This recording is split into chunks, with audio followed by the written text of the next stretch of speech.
안녕하세요. 인천 주안에 있는 꿈터 국어 수학 전문학원 원장 주영숙입니다. 아이들을 가르친 경력은요, 30년 정도 됩니다. 경력에 있어서는 그래도 어머님들이 믿고 맡겨주셔도 되지 않을까 싶고요. 최고라고 자신있게 말할 수는 없지만 최선을 다하는 어떤 학원 강사로서 임하고 있다고는 생각하고 지금까지 이 일을 하고 있습니다.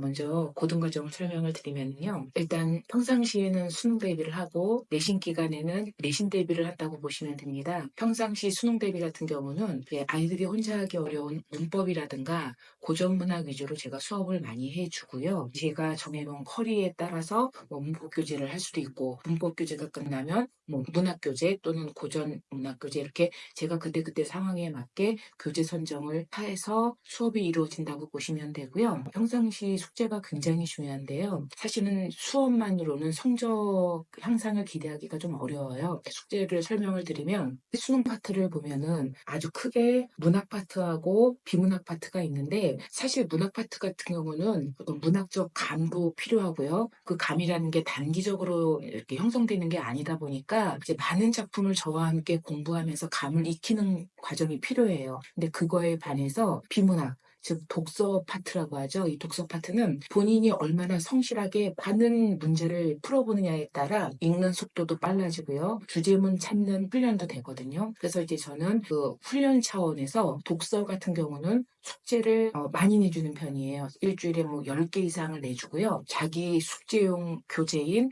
독서편이 한 권씩 준비가 돼야 되고요. 그 다음에 이제 기출 모의고사 숙제가 있어요. 기출 모의고사를 제가 이제 프린트를 해서 이제 한 부씩 나눠주면 그걸 학생들은 집에서 풀어오는데 이 기출 모의고사를 풀어올 때 원칙 두 가지를 지켜야 되거든요. 첫째는 모의고사는 학교 내시는이랑은 달리 내가 그 자리에서 처음 보는 작품을 그 자리에서 읽고 독해를 해서 푸는 거기 때문에요. 시간이 굉장히 중요합니다. 그래서 일단 이게 정답을 찾는 훈련도 돼야 되지만 정해진 시간 안에 문제를 푸는 훈련도 굉장히 중요하거든요. 숙제를 들어가기 전에 시작 시간을 맨 위에 쓰고요. 그 다음에 이제 맨 마지막 문제를 했을 때 끝 시간을 맨 위에 기재해 오는 거죠. 즉 시작 시간하고 끝 시간을 기재해 와서 풀어오는 게 첫 번째 원칙이고요. 두 번째는 같이 이제 연결되는 문제이긴 한데 끊어서 풀면 의미가 없어요. 예를 들면 10문제 풀고 1시간 쉬었다가 10문제 풀고 이틀 있다가 이게 점수가 당연히 잘 나오죠. 문제는 한 번에 집중을 해서 한 번에 풀어오는 게 자기 점수예요. 그래서 두 가지 원칙은 첫 번째는 시작 시간하고 끝 시간을 기재해 오고 두 번째는 어떤 상황이어도 앉은 자리에서 끊지 않고 맨 마지막 문제를 풀었을 때 까지 끊지 않고 한 번에 풀어오는 거. 요렇게 해서 풀어옵니다. 풀어오면은 수업 시간에 제가 이렇게 쭉 답을 불러주면 학생들은 자기가 풀어온 시험지를 채점을 하되 맞고 틀린 것만 채점을 하고요. 틀린 거에 대한 답 체크는 하지 않아요. 그 자리에서 바로 점수가 나오죠. 그럼 제가 등급컷을 불러주면 학생들은 자기가 풀어온 점수에 등급컷을 확인하고요. 그 다음에 그 소요 시간을 체크한 다음에 제가 간단하게 그 시간이라든가 점수에 대한 간단한 피드백을 한두 마디씩 해주고요. 그리고 그 1차 채점한 걸 그대로 집에 가져가서 틀린 것만 다시 고쳐오고요. 새로 받은 모의고사를 또 똑같은 방식으로 풀어오는 거죠. 정리해서 말씀을 드리면 평상시 숙제는 자기가 가지고 있는 독서편 교재 비문학을 10개 이상 풀어오는 숙제가 있고요. 1차 채점한 모의고사 틀린 거를 고쳐오고요. 새로 받은 모의고사를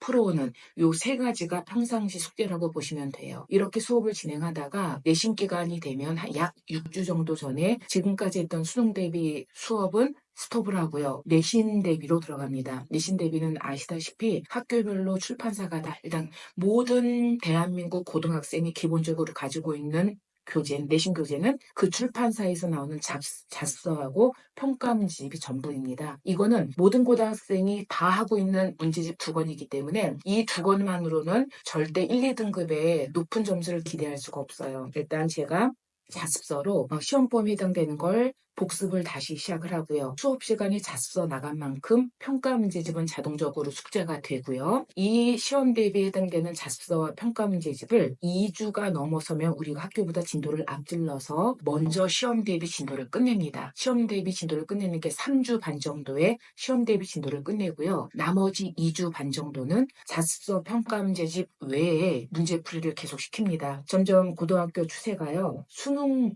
식으로 모의고사식으로 내신도 나와요. 그래서 그 얘기는 무슨 얘기냐면 교과서에 실린 지문 외에 외부 지문이랑 결합해서 나오는 문제 유형이 점점 많아지고 있어요. 그렇기 때문에 자수나 평가 문제집 같은 문제집만으로는 시험 대비를 할 수가 없고요. 고난도로 외부 지문이랑 결합된 문제를 굉장히 많이 풀어봐야 됩니다. 그래야지만 요즘에는 내신 대비도 가능하시거든요. 그런 식으로 해서 문제풀이를 2주 반 정도는 계속 문제풀이를 돌리고요. 내신이 끝나면 다시 또 원래 하던 수능 대비 그 진도로 진행을 하다가 이런 식으로 반복이 되는 구조라고 생각을 하시면 돼요. 중학교 과정 같은 경우는 중학교도 고등학교랑 마찬가지로 학교별 출판사가 다 다른데요. 중학교는 고등학교랑은 달리 6주나 뭐 7주 내내 내신 대비를 할 필요는 없어요. 한 4, 5주 정도 집중적으로 하면 중학교는 그래도 어느 정도 고득점을 기대하실 수 있어요. 평상시에는 굳이 그 4주만 해도 될 수 있는 그 중학교 과정을 다 중학교 수업만으로 한다는 건 좀 시간 낭비인 것 같아요. 저는 평상시에는 이제 어떤 식으로 하냐면 평상시 수업은 말하자면 좀 고등학교 과정을 준비하는 과정이라고 보시면 돼요. 그래서 고등학교에서 가끔씩 나오는 한자 성어 300개 그거 암기가 일단 일주일에 20개씩 이제 테스트 보는 게 있고요. 그다음에 한국 단편 소설 고등학교 과정에서 나오는 문학 작품을 일주일에 한 편씩 읽어오는 숙제가 있고요. 평상시 교재는 학교별 출판사가 다 다른데 그 다양한 출판사를 공통으로 주요 작품만 모아서 만든 교재가 있어요. 그 교재를 수업 시간 교재로 사용을 해요. 이 교재의 장점은 뭐냐면 우리 학교에서만 나온 작품이 아닌 타 학교 출판사의 작품도 접할 수 있는 장점이 있어요. 정리를 하자면 평상시에는 다양한 출판사 통합편을 진도로 나가고요. 그다음에 사이드로 뭐 한자 성어 암기 테스트라든가 한국 단편 소설 읽어오기 과정 읽어와서 다음 수업 시간에 구도로 간단하게 독서 감상을 하는 시간을 갖습니다. 내신 대비 기간이 되면 출판사별로 자습서 평가 문제집 2권 3주 만에 끝내고요. 나머지 1, 2주는 고난도 문제풀이 위주로 문제풀이를 돌립니다.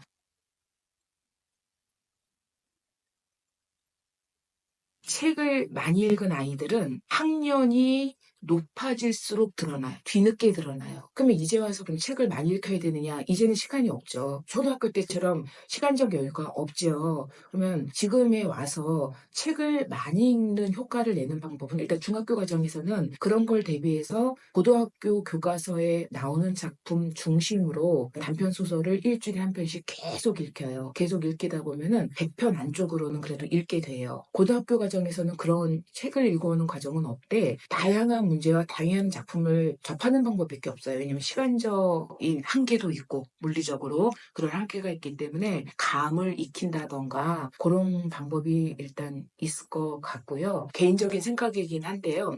어떤 학생은 국어가 정말 성적이 더디게 느는 아이도 있고 기대 이상으로 단기간에 확 성과가 드러나는 애가 있는 거는 다른 과목과 마찬가지예요. 제가 이제 느낀 거는 영어 수학에 비해서 많은 아이들이 국어의 중요성을 적게 두거든요. 어머님들도 아시다시피 영어 수학이랑 중요도나 점수 비율이 똑같이 중요하거든요. 그렇기 때문에 평상시에는 영어 수학을 학원을 다니고 영어 수학만 공부하다 보니까 국어는 내신 때만 반짝 2, 3주 정도만 공부한 게 전부예요. 그러다 보니까 고등학교 와서도 그게 통할이라고 생각을 하는 아이들이 이제 첫 시험을 보고 멘붕이 많이 오죠. 중학교 때는 이렇게 집중해서 내신 대비를 했면 그래도 80점 이상, 90점 이상은 나왔는데 고등학교에서는 절대 그 방법이 통하지 않아요. 중학교 국어랑 고등학교 국어는 단계가 없이 갑자기 어려워져요. 갑자기 어려워져서 중학교 때 국어 점수를 생각하시고 이제 고등학교 국어 점수를 생각하시면 많이 실망을 하실 거예요. 그렇기 때문에 고등학교 국어는 특히 영어 수학이랑 똑같이 평상시에 꾸준히 공부를 하셔야 돼요. 그래도 너무너무 어려워해요.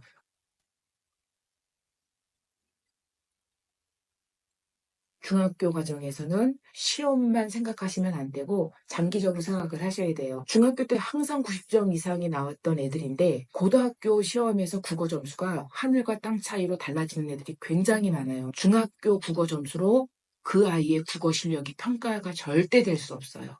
중학교는 문제집만 달달달달 풀어보면 웬만큼 점수가 나오지만요. 고등학교는 달라요. 그렇기 때문에 중학교 때부터 고등과정의 어떤 워밍업을 위한 그런 어떤 학습 과정이 반드시 필요하다고 생각이 됩니다.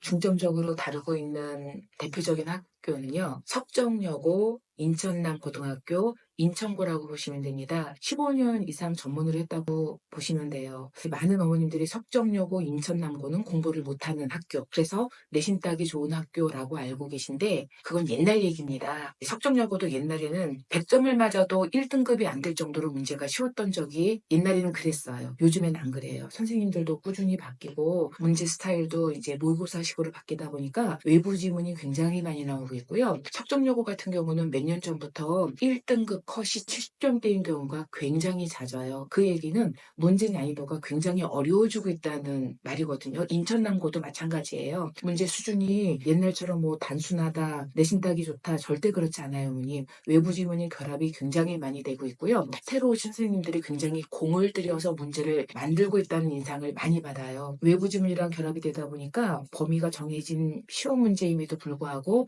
아이들이 문제 푸는데 시간이 부족했다는 얘기도 많이 들어요. 그렇기 때문에 어머님들 단순하게 석정여고, 인천남고는 뭐 공부 못하는 아이들, 내신 따기 좋은 학교라고 보시면 안 되고요. 준비를 굉장히 많이 하셔야 돼요. 외부 지문도 많이 나오기 때문에 나는 평상시에 국어 공부가 또는 수능 공부가 안 돼 있으면 내신 따기도 어려워지죠. 왜냐면은 외부 지문이라는 건 결국 수능 대비가 잘 된 아이들이 잘할 수밖에 없는 거거든요. 인천고등학교는 옛날엔 어려웠는데 오히려 요즘에는 범위가 굉장히 좀 적어지고 있어요. 범위가 적어지기 때문에 내신 대비를 하기가 편하다라고 생각을 할 수 있겠지만 또 범위가 적은 만큼 심화로 문제가 나올 수가 있기 때문에 만만한 건 아니죠. 또 작품 수가 적기 때문에 외부 지문이 안 나올 수가 없고요. 평상시 수능 대비를 꾸준히 하셔야 각 학교별 내신 대비도 가능하다라는 말씀을 드리고 싶습니다.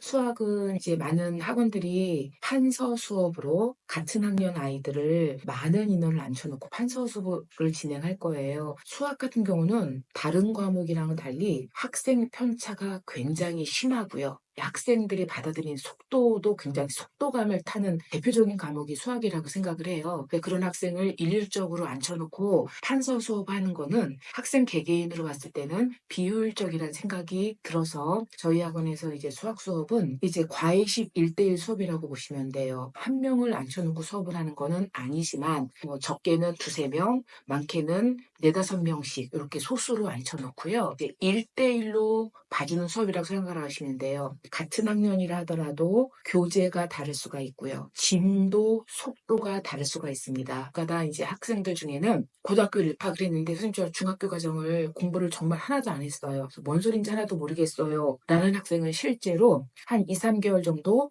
간추려서 중학교 수업을 해준 다음에 고등부 수업을 나가는 경우도 있어요. 학생들 수준이나 스타일에 맞게 심화를 원하는 학생은 심화로 나가는 학생이가 있고요. 계속 이제 막 까먹으니까 계속 반복을 원하는 학생이 있어요. 그런 애들은 반복 수업을 해주는 경우가 있고요. 지난 과정을 복습해주는 학생도 있습니다. 학생 능력이라든가 속도라든가 진도, 심화 여부에 따라 개인별로 원하는 식으로 수업을 해준다고 생각을 하시면 될 것 같습니다. 저희 학원의 수학 담당 선생님은요, 인천남고 졸업생이셔요. 현재 고려대 출신이시고요. 누구보다도 학교 어떤 스타일, 문제 스타일 이런 거 잘 아시고요. 꼼꼼하게 굉장히 성실하게 지도를 잘 해주셔요. 학생들 중에 불만이 그런 게 크더라고요. 질문을 하면 선생님들이 뭐 신경질적으로 받아준다, 짜증을 내신다, 뭐 이런 해서 옮기는 경우가 많거든요.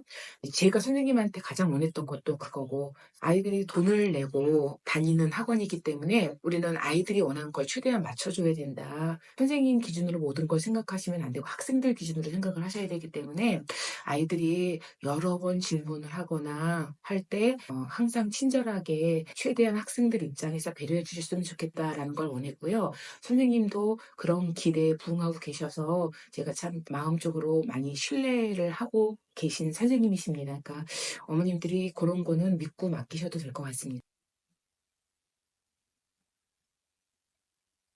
일단 현재 고3 기준으로는 석정여고 고3하고 인천남 고3이 저 개인적으로도 굉장히 올 수능 성과가 기대가 됩니다. 그러니까 요번 중간고사에서도 국어 전교 1등 100점 유일한 한 명이 거의 제가 지도를 하고 있고요. 지금 현재 인남고가 9명이 1등급입니다. 근데 그 1등급 9명 중에 3명이 저희 학원에서 나왔고요.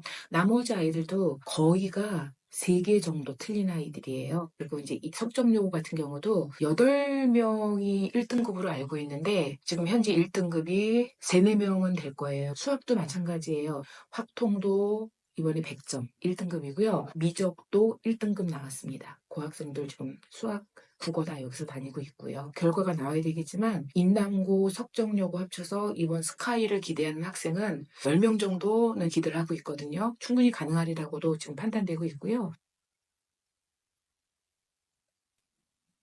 지금 현재 인남고 2학년 중에 이 학생이 지금 한 1년 됐거든요. 이 학생이 들어올 때 5등급이었어요. 근데 물론 학생도 굉장히 꼼꼼한 성격이었고요. 열심히 하겠다는 마음으로 했던 것 같아요. 처음 시험에서 3등급 맞았고요. 지난 시험에서 2등급 찍었고요. 이번에 인남 내신에서 92.2가 나와서 무난한 1등급이 될 걸로 지금 추정이 되고 있어요. 5등급에서 1년 만에 1등급 되는 건 사실 쉬운 일은 아닌데요. 물론 이제 학생과 저의 케미도 잘 맞았던 것 같고요. 학생이 어떤 그 잠재된 능력이 있었다고 보여져요. 근데 그것이 저와 학생이 만나서 발굴된 케이스가 아닌가 싶은 학생입니다.